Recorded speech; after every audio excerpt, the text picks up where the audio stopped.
Rain slicks the subway yard into a mirror of broken stars. Midnight hums in transformers, while Maya Ortiz snaps her toolkit shut, ready to clock out.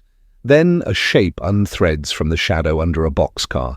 Ash grey, soot-smeared, trembling, steady-eyed. It doesn't beg, it beckons. A cry, a backward glance, pause quick over puddles. The locked maintenance tunnel throws back its chains. Somewhere inside, metal breathes, instinct wars with protocol. Her thumb hovers over the radio, then lowers. Headlamp flicks on, steps taken. The kitten darts, stops, waits, mews, insisting she come. Flash frames, a fallen grate, the crush of time. A jacket knotted as a sling, a dash through rain, clinic doors swallowing light, a verdict balanced on seconds and breath. Maya's heartbeat chooses the path before her does. She moves. The night tightens to a single thread of sound. The kitten didn't run from her, it ran for her. Salt rides the night air from the harbour, thin as breath, and slips between chain link and concrete. The yard sprawls under sodium lamps, a grid of wet rails stitched with light. Transformers drone like distant bees. Signal bulbs blink their private code, red to amber to green, across puddles that hold the city inverted. Rust scallops the edges of old signage. Caution, clearance, do not enter. Each letter flaking like a tired promise. Maya walks the perimeter with a practiced cadence. Step, scan, note, step, scan, note. She tests a relay with gloved fingers, listens for the clean click. Writes the time in a small notebook whose corners have curled from rain. Solitude fits around her shoulders like an old jacket. The radio at her chest chuffs softly whenever the dispatcher breathes and goes quiet. She prefers the honest grammar of the yard, drip, hiss, tick, the small languages steel speaks when no one is watching. Beyond the fence, the city's arteries never sleep. Wet neon drags itself across storefront glass. A bus sighs at a corner. Someone laughs loud, then disappears into the weather. A foghorn moans from the harbour mouth, slow and patient, as an elder lowers a story into a room. Maya breathes with it, in time. 4 counts in, 4 counts held, 6 counts out. The world narrows, steadies. Oil and wet copper sharpen the air, edged with disinfectant from a mopped breakroom floor. The smell tilts a cupboard in her memory, bright lights, a corridor, the tremble in a paper cup held too long. She rubs her thumb along the seam of her glove until the present clicks back into place.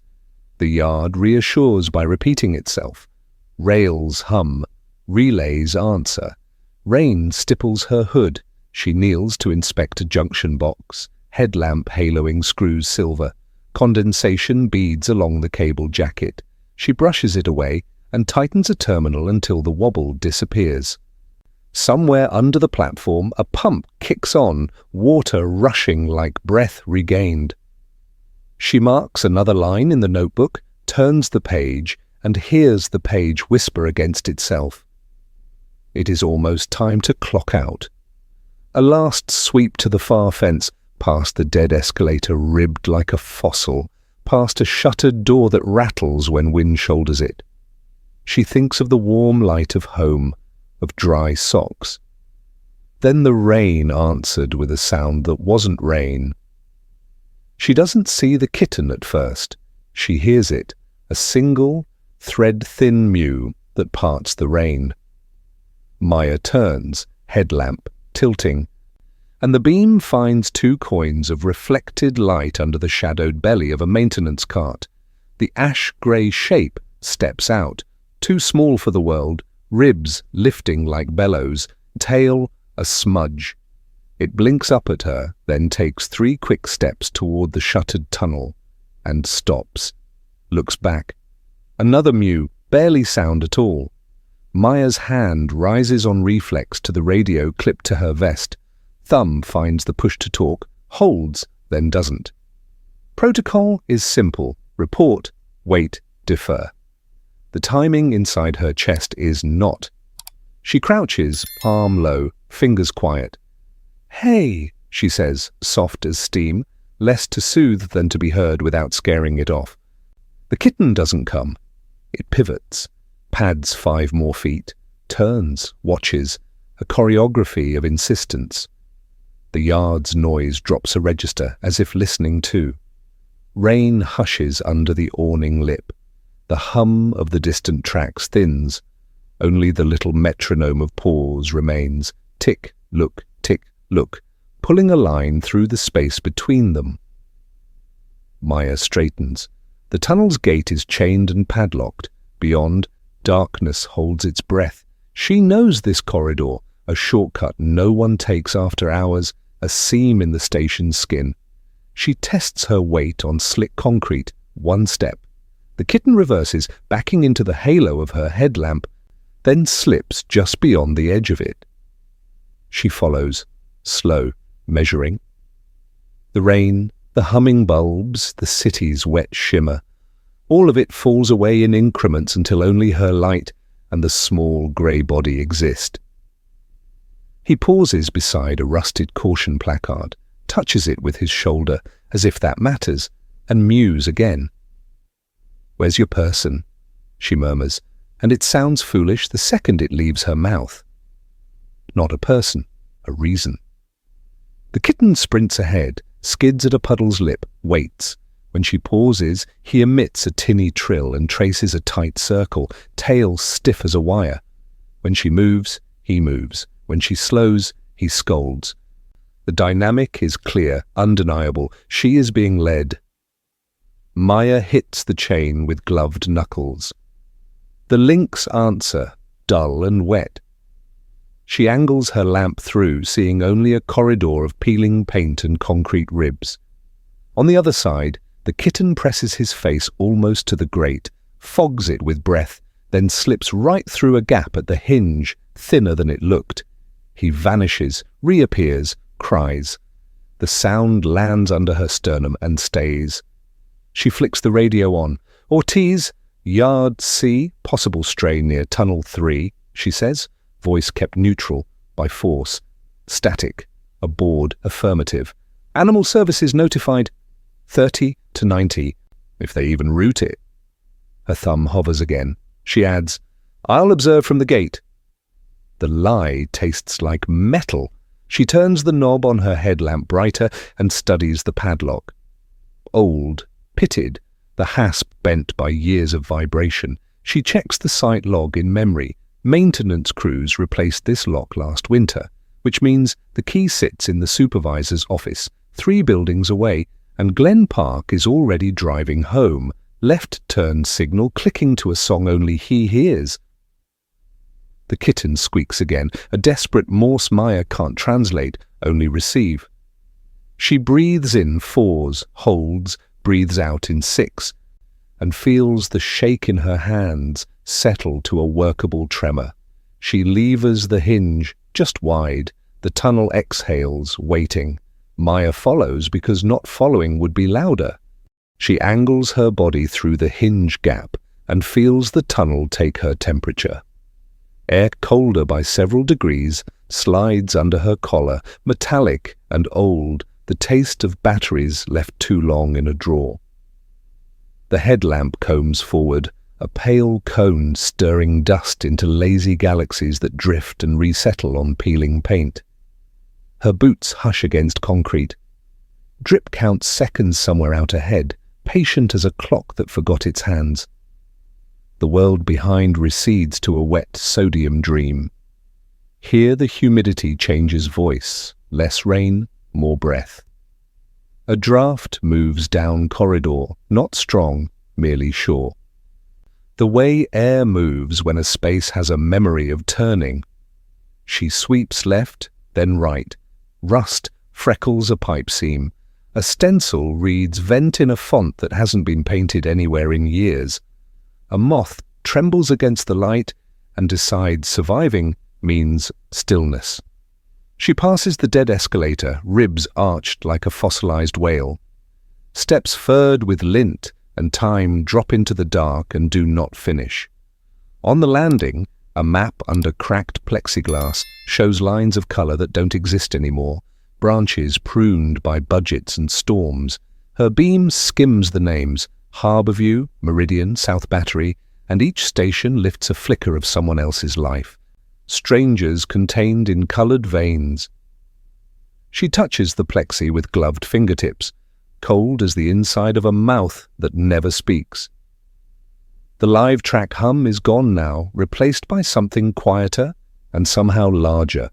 The pressure of a sealed room, the hush of concrete thinking about weight. Maya slows her breathing into the pattern she learned when walls used to tilt.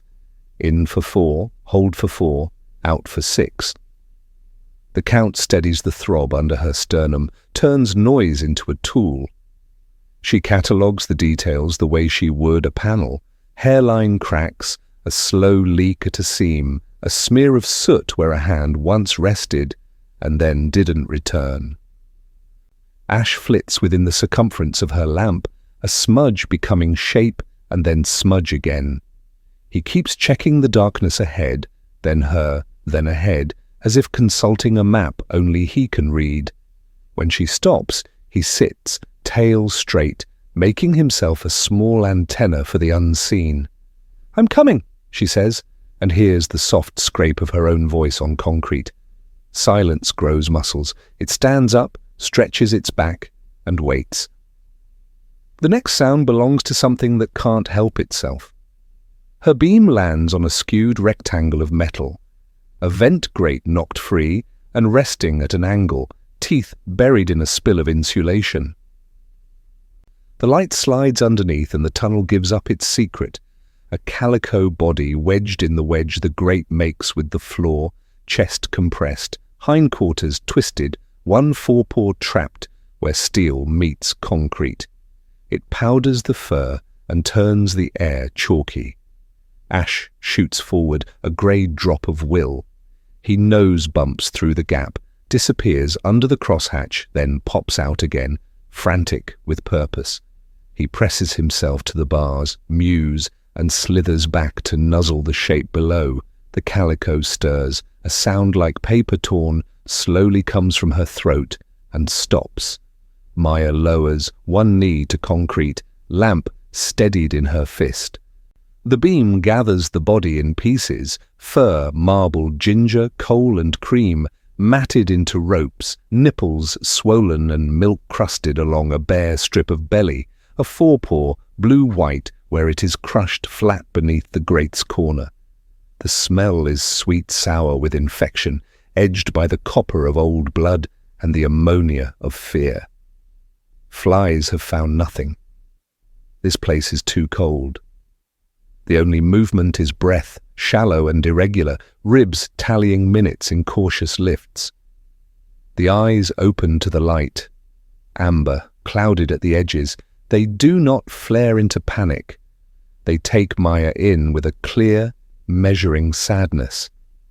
The lids half close again as if to say, "Choose quickly." A tremor rides the flank, not a shiver, but the body's small revolt against pain. Each inhale scrapes the throat and rattles faintly, the sound of a door trying a rusted hinge. Ash presses his skull to her jaw, and then, as if remembering protocol, turns and bumps Maya's boot, smearing soot. He looks up, mouth forming a noiseless plea, then returns to the bars to touch the calico again. The message is so plain it feels like language. He has found the help, and the help is late. Maya reaches 2 fingers through the grid and feels the warm, damp fur, the heat of struggle. She tests the trapped paw with her eyes only, no touch there, and clocks what she can. Pale gums, slow capillary refill, tacky nose, dehydration deep enough to shape the skin when pinched. She notes quiet things, the absence of fleas, the ragged edge of a torn pad, the way the abdomen draws and holds, as if cradling emptiness and memory both. She listens, counts, revises. 60, 58. The number won't settle, the breath keeps lying. She shifts the lamp to study the grate, its frame warped where a fastener failed. Weight plus time made a trap. The crossbars bite into a ridge of concrete. One corner is hammered down as if by footsteps. There is clearance enough to slide in fabric, but not a hand. If she lifts here, the corner there will shear. If she levers there, the paw will worsen. Time turns visible. It beads on the whiskers. It ticks in the hollow under the ribs. Behind Maya's eyes, an old classroom takes attendance. Shock, hypovolemia, infection, and then vanishes, leaving only this animal, this metal, this minute. The clock inside her chest begins, sure and stern. This wasn't a stray asking for scraps. It was a child asking for time. She keys the radio, voice steady because it has to be. Ortiz, Tunnel 3. We have an animal pinned under a vent grate. Critical. Silence collects. Then dispatch returns, bored by habit. Copy, Animal Services ETA 90 minutes. The number lands like a lid. Maya looks at the grate, at the paw turned pale as paper, at Ash trying to push comfort through iron. 90 is not a number. It is a distance. The kitten mews once, small and exact. Decision arrives the way rain does, without permission, all at once. She shrugs out of her jacket, folds it twice, slides it under the calico's ribs where there is space. Easy, mama, she says. Steady breath in, slower out. Her toolkit yields a breaker bar and a stubby flathead. She wedges steel into the bent hasp, tests the play, adjusts for leverage. Concrete answers with a grunt. Back, Ash. He obeys, a quivering comma at her boot. She counts it out, 1, 2, 3, and drives her weight down. Metal screams, shifts, resists the idea of mercy. She resets the fulcrum with the screwdriver, breathes, pushes again. The corner rises the width of a coin. It is enough to slide the folded jacket deeper, to protect bone from bite. She leans, calf shaking, shoulders fire, palms burning through the glove liners. The grate gives a grudging inch. She slides a chock, 2 stacked wrench handles, into the gap. Almost, she tells nobody and everyone. Marigold exhales a ragged line of air. Not relief, not yet. Maya changes angle. The bar groans. The frame lifts one more coin. The trapped paw trembles. She keeps her hands off it, lets the space do the work. Okay. She pulls the jacket corners, easing the calico's chest onto cloth. The grate wants to fall back into place. The wrenches hold. One more lift and she feels a pop, metal hopping a lip, and the forepaw slips free, swollen and wrong, but free. Marigold's mouth opens on a voiceless cry. Ash churs, touching her cheek with his head. I know, Maya says, which is not true, but the tone is what matters. She lifts the grate enough to kick it aside. It lands like a slammed book. She knots the jacket into a sling, scoops Marigold's front under one arm, hind through the cradle, keeps the injured paw clear. Weight is almost nothing, and somehow immense. She covers the cat's eyes with 2 fingers. The body softens a fraction. Ash paces at her ankles, emits a pinging sound every few steps, a radar of need. Maya checks for bleeding, for breath, for the thin lift at the ribs that says, stay. She tucks the bar and wrenches back into the kit, slings the kit over her shoulder, and stands. The tunnel breathes out as if relieved to be rid of the secret. She sets her boots toward daylight, cat against her chest, kitten ahead like a small, determined star. If help is 90 minutes away, then she will be help now. She shoulders through the hinge gap with the sling tight to her chest. The tunnel coughs her back to the yard. Rain greets them like static. She tests the first stair. Slippery. The kitten hops, misses, scrabbles, recovers, determined as gravity. Easy, Ash, she breathes. We're going. At the landing, the badge reader blinks its red eyelid. She taps once. Nothing. Twice. A scold of denial. Come on. She wipes rain from the card on her sleeve and tries again. The light dithers, yellow, then green. The latch clicks. The swollen gate grudges open. They spill through. The kitten darts ahead, tail up like a signal flag, checks back every 6 steps to make sure the future is following. The maintenance cart waits under the corrugated awning, a square of salvation with a sputtering battery. She nests the jacketed cat in the padded bin, wedges her toolkit against the frame to keep her steady, and lifts Ash beside her. He refuses to sit, so she gives him a glove to own. He takes it like a job. Hold it, she says. And when his teeth do. Maya thumbs the throttle. The cart shivers, hums, lurches forward. Rain needles her cheeks. The world is all puddle and glare. They rattle past pallets and a plastic-wrapped forklift. The yard opens. She coaxes speed without tipping the bin. Every corner a calculation. The jacket's knot holds. Marigold's eyes flutter. The chest moves. That is the measure. At the ramp, the cart protests. Torque thin. Battery complaining in small metallic vowels. She leans her weight like a promise. Up they crawl into the rain proper. Sirens crease the night somewhere distant. She imagines them pulling the seconds forward like a rope. The lot is a shallow lake. Her car sits in an island of reflections.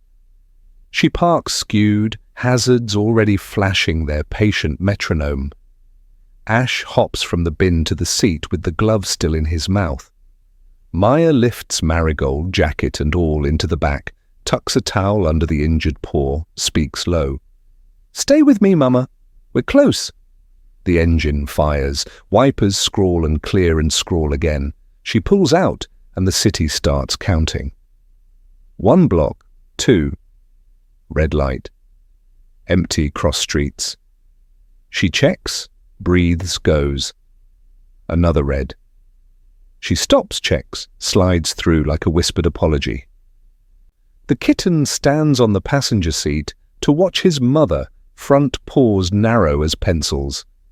Maya narrates the turns to keep her voice warm in the car. Left at Meridian, down battery, almost there. Every block shortens or lengthens depending on breath. She leans into greens, edges through yellows. Reds become questions she answers with care. The clinic's address repeats in her head, bright as a buoy number. Ash squeaks. She squeezes the steering wheel until the pressure steadies her. In back, Marigold breathes, thin but present. Ash listens. Hard. Rain pebbles harder, then softens. City lights give the road a river skin. They don't beat time, they borrow it. Automatic doors sigh open into antiseptic brightness, stainless light, linoleum glare, the low electric hum of machines that never sleep. Maya shoulders through with the jacketed weight in her arms. A receptionist looks up, clock blink, then stands. "Triage," someone says, already wheeling a gurney. The sling and the calico transfer in one practiced slide. The gurney swallows them, straps soft as hands that know the edge between comfort and restraint. Ash lands on the frame with a tiny thud, refusing to be left. A tech scoops him, gentle, and sets him at Maya's boots. Name. Found on transit property. She's breathing shallow. Forepaw crushed, likely dehydrated. Pen scratches, forms bloom. The printer coughs out labels that stick to fur and drip lines to possibility. Doors swing inward, bright as a stage, and close on a tail of jacket cloth. The air settles. Maya lowers to the waiting room chair because remaining upright feels like a lie. Fluorescents buzz overhead, thin as nerves. A wall clock leaks minutes with the stubbornness of a faucet you can't fix. Vending machine hum, distant bark, the soft metronome of a pulse ox from an unseen room, sounds self-sought into a lullaby she refuses to trust.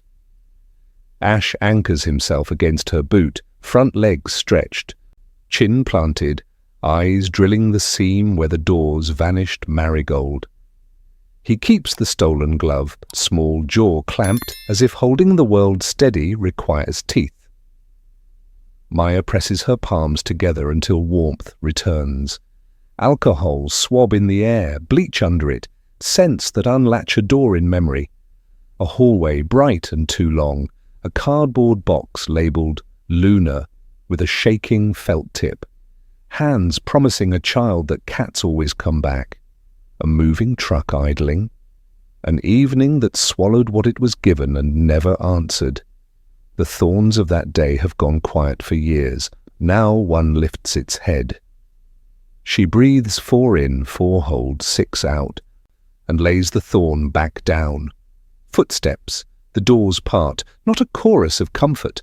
A single woman in navy scrubs, hair looped, eyes alert, without hurry. "I'm Dr. Khanna." Her voice is unperfumed. "We've started oxygen, fluids and pain relief. Forepaw fracture, significant dehydration, infection brewing, but no internal bleed we can find. She's critical." The word sits, heavy but shaped. "You brought her in time." Maya nods, a motion that almost becomes a bow. Heat climbs her face. Ash loosens his jaw. The glove falls. Maya's shoulders drop an inch as her breath unlocks. The room's harsh light softens, not in brightness, but in meaning. And the clock's drip turns from accusation to tempo she can keep. For now, anyway.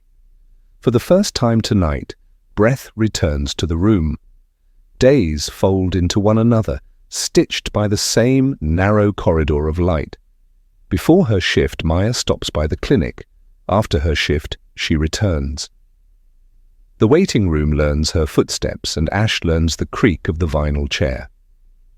Monitors murmur lullabies behind the curtain, soft beeps, a shy whoosh of oxygen, the tick of fluid finding a vein.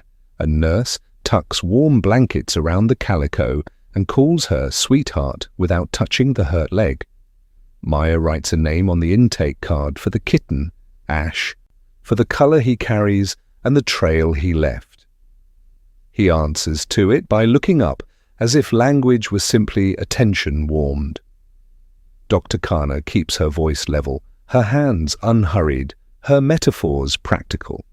In spare minutes, she shows Maya how to lift without twisting the paw, how to read the ripple of pain in a whisker. They speak in brief exchanges that feel like passing tools across a bench. When paperwork intrudes, she adds notes about antibiotics, hydration goals, and the particular stubbornness this patient possesses. Progress comes in grains, eyes stay open longer, a tongue visits a dish of water and does not forget the way back.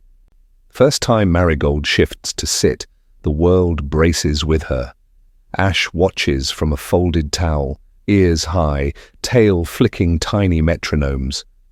When she wobbles, he chirps. When she steadies, he goes still, like he is holding the air in place. Maya learns the schedule. Antibiotics at 6 and 6, pain meds with food, fluids measured, rest enforced even when eyes plead for more. Compassion wears a watch, responsibility keeps the key to the cage door. She accepts the Elizabethan collar, the crate time, the slow reintroductions, because love, tonight, means limits. Glenn calls about the incident report, voice gruff enough to sand paint. "You can't use the cart for non-rail business," he says, then clears his throat and asks if the animals made it through the night. She tells him the truth, and he grunts in a way that sounds suspiciously like pride. At the bodega, Theo spots Ash in her carrier and lights up like a signal going green. He shows her a scrapbook page where lost pet flyers wear the word "found" in handwriting, too careful for a child. "Someday," he asks, "can I meet her when she's brave again?" "Someday," she promises, and means it more than promises. By the week's end, Marigold stands. It is not elegant. It is an act of refusal, and everyone in the room participates by not breathing. Ash lowers his head until their noses touch. Maya counts 3 seconds, then 4, then allows herself to smile where no one can see. Dr. Khanna notes the numbers, adjusts the plan, and reminds Maya that progress requires rest as surely as effort. Maya goes home between visits and sets timers, washes towels, practices patience until it feels like a skill. Healing, it turns out, sounds like ordinary machines and stubborn hearts. Paperwork arrives like rain, constant, manageable, asking signatures, not speeches. Maya holds the clipboard as if it weighs a verdict. Owner of record? She writes her name, prints it clean. Secondary contact? She hesitates, then writes Glenn's office line, promising to change it later. Dr. Khanna flips pages. Consent, microchip, space scheduling, antibiotics, paw checks, cone compliance. Forms are easy, the doctor says. The routine is hard, and the leaving. Maya nods. Leaving is where most of her life tried to break. Discharge day smells of chlorhexidine and hope. A tech settles Marigold into a carrier lined with warm towels. The cone becomes a shy satellite around her face. Ash, vaccinated, stands in a kitten harness and protests stillness until Maya tucks him against her fleece. Instructions layer like maps.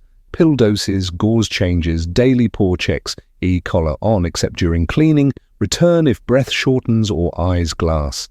The bill slides forward, Maya pays. Debt can wait, breath cannot. The door whispers open. The world outside has fewer edges. Rain has thinned to silver dust that polishes the street. In the car, the heater builds a pocket of weather they can bear. Ash posts on the passenger footwell like a sentry. Marigold blinks behind plastic, accepting the sway. Maya drives gently, choosing lanes not for speed, but for mercy. At a red light, her knuckles loosen on the wheel. Home, she says, and hears the word. Her apartment opens to the smell of detergent and radiator dust. Pipes hiss conversationally, answering trains. She has made a room out of readiness, low litter box, shallow water dish, fleeces folded into nests, a small step for window access, a calendar above the counter with checkboxes for medication, feeding, paw inspections, and rest. She carries the carrier to the quietest corner and kneels. Ash spirals a quick perimeter, head high, tail up like a flag rallying troops. Marigold steps out slow, a queen returning to a republic. The cone taps the baseboard, tock, tock, tock, until Maya shifts furniture to widen lanes. Syringe water first, she accepts it, then noses the dish and takes 3 decisive laps. Pain medicine hidden in a smear of canned food. A pause, a swallow, the eyes soften. Maya lifts the blind 2 inches. A sun slice lies on the floor like a kept promise. Marigold lowers herself into it with the care of someone placing a photograph. News travels faster than announcements. The bodega owner across the street waves with his receipt roll. In the lobby, an elder neighbor clucks blessing in 2 languages. At the corner, Theo waits with his aunt, cradling his scrapbook. When she's brave, he reminds. Maya pencils Thursday at 4. Back at the yard, Glenn reads her report, squints, finds a typo he refuses to fix. Don't make a habit of heroics, he says into the wind, which from him means thank you. Morning siphons into the room. Coffee makes a small, gentle weather of steam. Marigold shifts in the sun slice and purrs, a quiet, steady motor built for endurance. Ash chirps at pigeons stitching the sky beyond the glass. Maya magnets the adoption certificate beside a faded train timetable and runs her finger under her printed name once. The apartment listens and then answers back.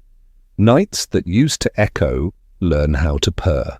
Night shift returns, but it doesn't feel empty anymore.